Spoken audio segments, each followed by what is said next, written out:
Hey folks, Gary here with Paramount. So you can obviously see we're going to be doing a video that's a little different than what you're probably used to. We're not at the team room. We don't have a gun or a piece of gear up on a bench talking about it. So what we're going to talk about today, I think, is probably a little bit more serious, and that is travel, safety, and security. And for those of you that don't know me, I spent about 11 years in the military. Most of that time was in special operations. I got off of active duty at the end of 2011. I took a job with a federal agency where I started off as a tactical instructor, teaching tactics to teams that were going overseas. And about a year or so into that, I ended up taking over a program. I was a unit chief for the threat prevention unit. And what we did was we taught security awareness and threat prevention to diplomats and other people that were going overseas, most of which were going to like these high threat countries and things like that. So that's my background. And I ran that program from 2012 all the way up to the end of 2019. Now I do some different things for the government as well as own and run Paramount Tactical Solutions. So, that's my background. I think this is really important stuff. So the first thing I want to do is start out with an acronym. Government folks, we love our acronyms, and I don't want to disappoint anybody out there. But what I want you to remember for travel, safety, and security is MDDR. And we're going to go over these individually, but that stands for mitigate, deter, detect, and report or react. Now, while all this content is kind of geared and wrapped around overseas travel or out of country travel, these principles that we're going to talk about are universal. They can be applied everywhere and anywhere. I don't care if it's personal safety and security, home defense. Again, if you apply these, this is not just for overseas travel. So before we can talk about mitigating or deterring anything, the first thing you need to know is what the threat is, right? What it is that we're trying to do to mitigate or deter. So that requires research. Your safety and security begins well before you leave. We can't mitigate or deter a threat if we don't know what it is. So before you go anywhere, weeks before, you should start doing research. Research the area that you're going to, look up some crime stats. Some great places to look is travel.state.gov, a lot of good information there, but my favorite is OSAC.org. That's Overseas Security Advisory Council. OSAC is actually a joint private and public effort. They both feed information to that. The local regional security officer for that embassy or consul in that area should be sending OSAC a annual update or a summary of everything that happens there every single year. It doesn't always happen, but there's a lot of good information. And again, I've seen a lot of good information come from the private sector, even more so than sometimes the public sector. A lot of that information there is much more up to date than the information you'll find on travel.state.gov and some of the other government websites. So they're a little bit more light and nimble on their feet and get information to people much better than our government does most of the time. So do some research. I think you'll be surprised at what you find there, and I think you'll be surprised at what you don't know. Even people, it's easy to take that stuff for granted. Like, we know where we're going. We think we know what's going on. We think we know what the threats are. But I'm telling you, you don't. Even if you've been there before, check it out. I think you'll be surprised. It's finding out stuff you didn't know when you were there before, but also finding. I think you'll be surprised to find what's there.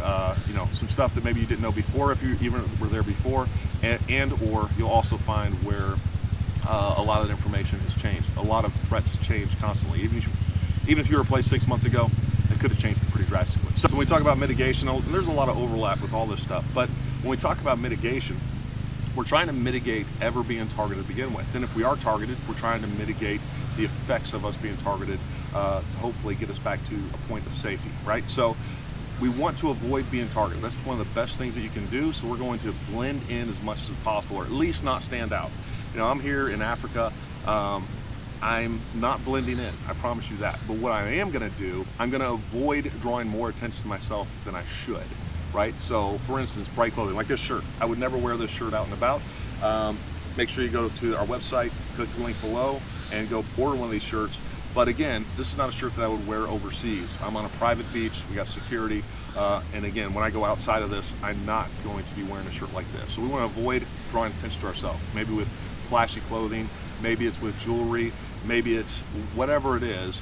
Try to stay under the radar as much as possible. Let everybody else around you stand out more than you. That's really what it comes down to. Because I can tell you, when I go to the airport, I love going to the airports and just people watching, right? Just watching people as they are doing their thing. And I can tell you, I can spot government folks a mile away. I don't care if you're a government contractor, government worker, and or military. Even if they're civilian clothes, just the little things that they do, the things that they wear. A lot of times you'll see someone that's in the military, they have civilian clothes on, but they're rocking that tactical assault bag, right? avoid looking tactical, right? We don't want to look tactical. There could be some deterrent effects in there, but it could also stand out as a challenge. So we want to try to blend in as much as possible. Some other things that we can do to mitigate threats: try to avoid traveling alone, right? Make sure that you're traveling, you have a travel buddy with you, whatever it is. Make sure that someone knows where you're going, when to expect you back, all those things. And these little things matter a lot. Now let's talk about deterrence, some things that you can do to deter threats. One of the absolute best deterrents to any threat is looking aware. If you appear to be aware, get your head out of that device, make sure you're looking around, looking people in the eyes, and scanning about. Now, I want to make sure that this is not misconstrued as, staring someone down. Don't do that, because if you're staring at somebody, if they are a criminal element or terrorist element, if they think that you have spotted them and you're now staring at them very intently, like you're going to write a report or talk to somebody about it, that could actually speed up that attack cycle and get you targeted that much quicker. All right, they see you now they see you as the threat, so we want to avoid that. But we do want to appear to be aware. There's been lots of studies done on how and why criminals pick the victims that they pick, and whether it's a conscious process or not, what they're picking are people that appear to be unaware, because those are the best and easiest targets there are. So make sure you're looking around, you appear to be aware. That is one of the best deterrents there, really. So always look like you're aware. I want you to not just look aware, I want you to actually be aware. And there's a big difference between seeing and being aware, right? Awareness requires some analysis. You want to apply some analysis where you're analyzing what's going on around you, understanding how those things can affect you, and then you do something. It's observation, and then you're analyzing what's going to happen, how that thing could affect you, and then updating your security posture. So for instance, if there's some people down the road, you're looking down the road and you see somebody that looks suspicious, don't just keep walking and be aware of it, do something about it. You're going to cross that road or you're going to go a different route. So that's what we're talking about when it comes to awareness. It's not just seeing, it's observing, analyzing, and making changes to update or improve your security situation. That's what I want you to do. I also want to talk about some things that I do recommend to have with you at all times when you travel. And this is a trauma kit. It's one of 3 that I actually have here with me. But again, this is a trauma kit. This is a trauma kit that has gone with me all over the world. And you got to have a trauma kit, but more importantly, you need to have knowledge, working knowledge, on how to use the stuff in that trauma kit. So make sure that you have the correct tools. Make sure you go to a good course. We'd love for you to come to one of our courses. We want to make sure that you have the knowledge and the skills to use this effectively, because folks, the reality is, especially in some of these third world countries, help's not coming, all right? And the help that is coming is probably not the help that you need. So no one is going to take care of you like you, so make sure that you're self-sufficient and can at least treat yourself or your friends or your family and have one of these, because again, 911 probably doesn't work, and that 911 that shows up there in that location is going to look a lot different than the 911 that shows up in the United States. So make sure you have a trauma kit.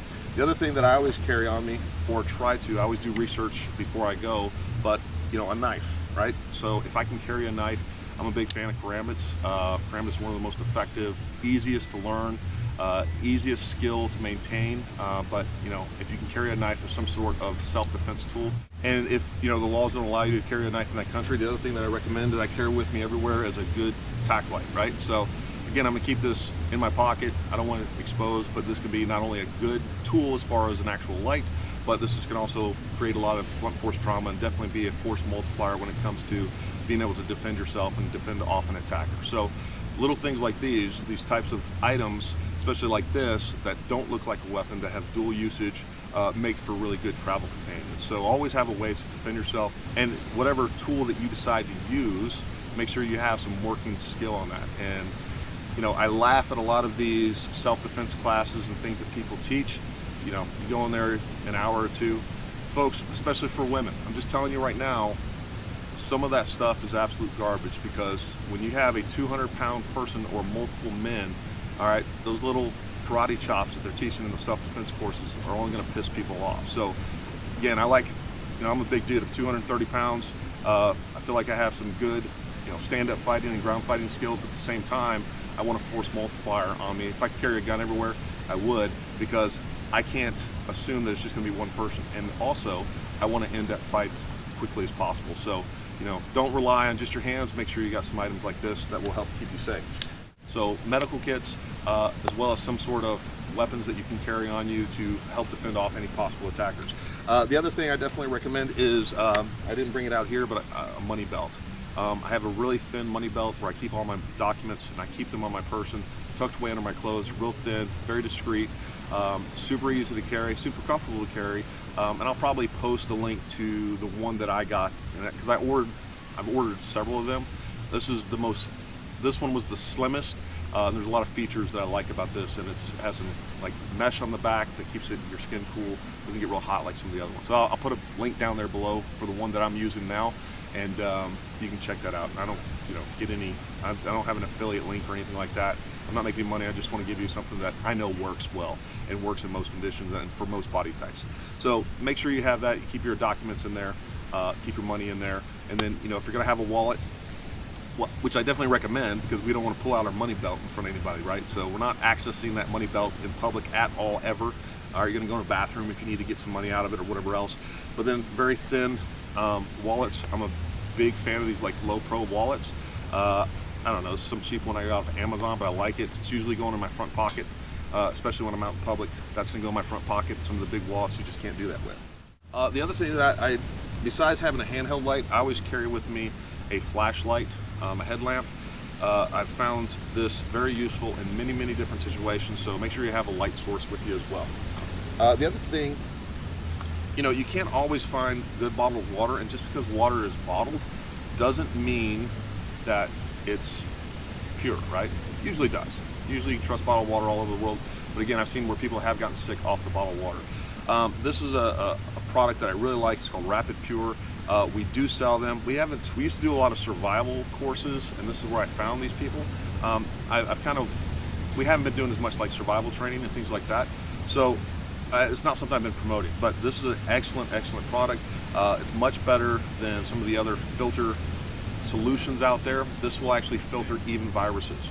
LifeStraw, almost everything else on the market doesn't cover you for viruses, and this does. And this one little filter is good for like 7,000 gallons. I mean, it's ridiculous, and the flow rate of these are really high too. So do some research, check out Rapid Pure. I don't even think we have these on the website. We are a dealer for them, but and they're a really good product. I should, kind of promote these a little bit more, but I can only do so much. But anyways, great product. And instead of spending all the money on bottled water, you can literally carry this with you. And as long as there's not a bunch of chemicals or things like that, that's not going to work on any filtration, this is going to cover you for that. So a lot of times I'm just drinking water out of the tap, but I'm filtering it with this, even here in Africa. So a good water filtration source. Again, make sure that your bag is low pro. I have all kinds of tactical bags at the house. I got literally probably 10 different types of assault bags, but this is the one that I bought for travel. It's just black. It doesn't look tactical. It's pretty durable. I've had this with me on several trips. Lots of pockets. It's water resistant. But again, the point here is that it's low pro. It's not super flashy or anything like that. It's nondescript, and that's what I want to see, right? So keep that in mind when you're buying your accessories. The same thing with your luggage. You don't want luggage that says Gucci and Prada or whatever else. You're not trying to. The last thing you want to do is go to a third world country and start trying to look like a baller, right? You're going to get targeted by somebody. So just be aware of that. Detection. When I was at Department of State and I was teaching surveillance detection, the detection portion of this, right? We did a 5-day exercise where we were teaching people to look for possible threats. We had role players that were out there mimicking surveillance and things like that, and they were acting as a possible threat, and then those students would actually detect them, write report. Now the key to detecting threats is not looking like you detected a threat. Just like I said earlier, is if you are aware, okay, you will spot someone that is possibly targeting you. You should, right? And again, if you are aware and you look aware, you're probably never going to get targeted to begin with. So, prevention is key on these things. But if you do detect a threat, we want to maintain your demeanor, right? If you detect someone that you think is following you, is targeting you, all right, you want to make a note of it, start trying to get some basic features of them if you need to report them, but you want to maintain your demeanor. You don't want to start staring at them every 5 seconds, looking back at that person, right? So avoid that. Don't take a picture, don't take video of them or anything like that. That's one of the last things that you want to do. That is a skill. Now we're getting into counter surveillance if you're doing things like that, and that is a skill that you need to have. And I'm telling you, if you haven't had extensive training in that, You're not going to be able to do that effectively and not be detected doing it. All right, they're locked in on you. They're seeing everything you do, and you think you can be slick and get a little video. They realize they're in the video. All right, and they're going to realize that you're videoing. I'm telling you right now, so don't do anything like that. Maintain your demeanor. Get the information that you can as far as a description that you can report them, but maintain your demeanor and get to a safe place as quickly as possible. That's what you want to do. One of the best things when it comes to deterrence and mitigation is being unpredictable. If you change up your routes, you change up your times of departures and things like that, be as unpredictable as possible. That makes it very difficult to target. And we could get into a real in-depth target analysis and the attack cycle and all that stuff, but I want to try to keep this somewhat brief. Maybe we'll do some other segments of this where I get up some charts and I show you the importance of detecting surveillance. Before every attack, there is surveillance. It could be that somebody's mugging you, they see you, and that they decide to attack you for whatever reason, but there's some sort of actual physical surveillance usually being done prior to an attack. If you can detect that, that is the only opportunity that you have to identify that attack cycle that's going on, is in the surveillance portion of that. Now, what you need to understand why you're being targeted. The reason you're being targeted is for two reasons: target value and vulnerability. Number one, they looked at you and they saw that there was some sort of value. And again, this goes back to home defense, home security, personal safety and security as well. And again, this is universal, it can be applied everywhere. Anytime someone is targeting you, your home or whatever else, they've identified two things: target value and vulnerability. So we want to try to hide that target value. We don't want to look like a valuable target. We don't want to look like we have money. We don't want to, just being blunt, if you're a female in some of these other countries, you might not want to show a lot of skin and things like that. Dress very modestly. When it comes to sexual assault, that is a major issue in a lot of these countries. So you need to do your research and be aware of that, and change the way that you operate effectively to mitigate or deter that possible threat.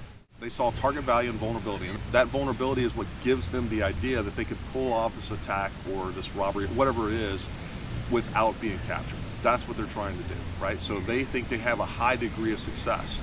So we want to avoid being targeted by trying to cover up or mask that target value, but then we also want to make sure that we're not giving off any vulnerabilities that they think it's going to be an easy job, right? That's what they want, because there's always somebody else. If you do a little bit of these things, if you apply a little bit of mitigation and deterrence, I'm telling you, they're going to find an easier target. That's what they want. They want a fast, easy target. If you're not a fast, easy target, all right, they're going to go somewhere else. So try to cover up, try to avoid having vulnerabilities. One of the biggest vulnerabilities is not being aware. Remember that. If you're not aware, you're an easy target. Number two, again, having some sort of value. It could be, again, if it's somebody that's targeting you for money, you flash money. You've indicated to them that you have money and that that you're a valuable target. Some sort of item that you own, or money, or whatever it happens to be. And again, if you're a possible victim of sexual assault, there's some things, again, that you can do there to mitigate or deter the threats there, and take away the target value and the vulnerability as well. So again, there's a lot to cover there. All right, so this video is probably long enough already. I'm going to try to keep it as short as possible, but hopefully we covered just the tip of the iceberg, but hopefully some real usable information that you can take with you and put it to use right now on your next trip or whatever it is. So we'll probably do some more segments on this. Again, I think this would be a real fun topic to cover with a Q&A, a live Q&A, and I'll figure out how we can do that or when to do that. But there's a lot that goes into this. There's a lot of easy ways that you can travel safe and secure, and these are information that you can give your family, friends, your kids, whatever it happens to be, so that they are equipped with the skills and the information they need to travel safely as well, right? So as always, I really do appreciate you watching this video. Make sure you hit that like button, make sure you subscribe. Go check out some of the links down below to our Facebook page, Instagram. Go buy a couple t-shirts and hats. We really appreciate that. It goes a long way to support us. And while travel safety and security, guns, gears, t-shirt, all that stuff is great, what we're really about is training, right? So make sure you go to ParamountTactical.com. Go check out our upcoming training schedule. We'd love to have you out. We'd love to meet you in person.